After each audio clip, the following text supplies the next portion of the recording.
Everyone, welcome to my channel Arpita রেসিপিতে তোমাদের সবাইকে ওয়েলকাম। আজকে আমি বানাচ্ছি ডিমের একটা ভিন্ন স্বাদের রেসিপি।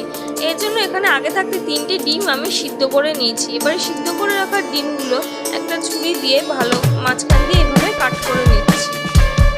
কেটে নিয়ে এভাবে কুসুমগুলো ডিমের থেকে আলাদা করে নিচ্ছি। এভাবে প্রত্যেকটা ডিম এই কুসুমের থেকে আলাদা করে নেব।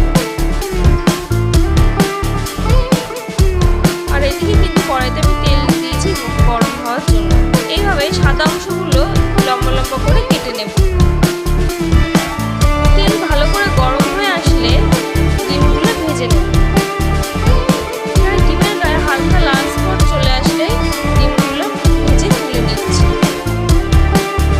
এই রান্নাটা কিন্তু খুব কম সময় তৈরি হয়ে যায়, মাত্র 10 মিনিটের মধ্যে। কোনো রকম মশলা বাটার ঝামেলা ছাড়াই কিন্তু তৈরি হয়ে যাবে এই রান্নাটা। দেখো আমাদের ডিমগুলো ভাজাও হয়ে গেছে। ওই তেলের মধ্যে দিয়ে দিলাম আমি গোটা জিরে, 2 এলাচ, 2 লবঙ্গ আর হাফ দারচিনি দিয়ে মাঝারি সাইজের একটা পেঁয়াজ কুচিয়ে রেখেছিলাম, সেটা দিয়ে দিলাম। পেঁয়াজটা হালকা কালার চেঞ্জ হয়ে আসলে দিয়ে দিলাম রসুন গ্রেট করা আর আদাটা গ্রেট করে রেখেছিলাম, সেটাও দিয়ে দিলাম। আদা রসুনের কাঁচা গন্ধ চলে গেলে দিয়ে দিলাম ছোটো সাইজের একটা টমেটো।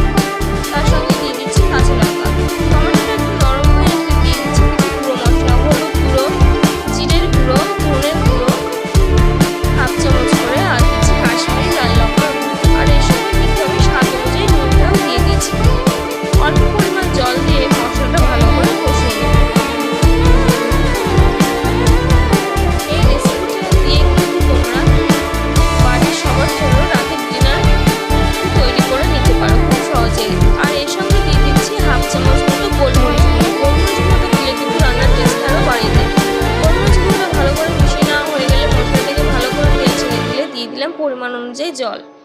জলের পরিমাণটা কিন্তু এখানে কমই দিতে হবে। এবারে ভেজে রাখা ডিমগুলো দিয়ে দিলাম। ভেজে রাখা ডিমগুলো দিয়ে খুন্তি দিয়ে ভালো করে এগুলো মিশিয়ে নিচ্ছি। মিশিয়ে নেওয়া হয়ে গেলে এভাবে আলতো হাতে কুসুমগুলো এবারে সাজিয়ে দিচ্ছি।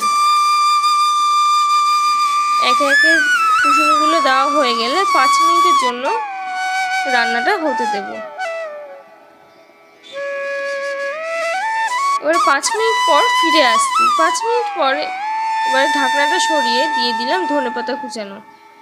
ধনেপাতা কুচানোটা দিয়ে খুন্তি দিয়ে ভালো করে আলতো হাতে মিশিয়ে নিলেই কিন্তু একদম তৈরি হয়ে যাবে ডিমের এই ভিন্ন স্বাদের রেসিপি। আমার রেসিপিগুলো ভালো লেগে থাকলে অবশ্যই আমার চ্যানেলটা লাইক, শেয়ার অ্যান্ড সাবস্ক্রাইব করে পাশে থাকার অনুরোধ রইল।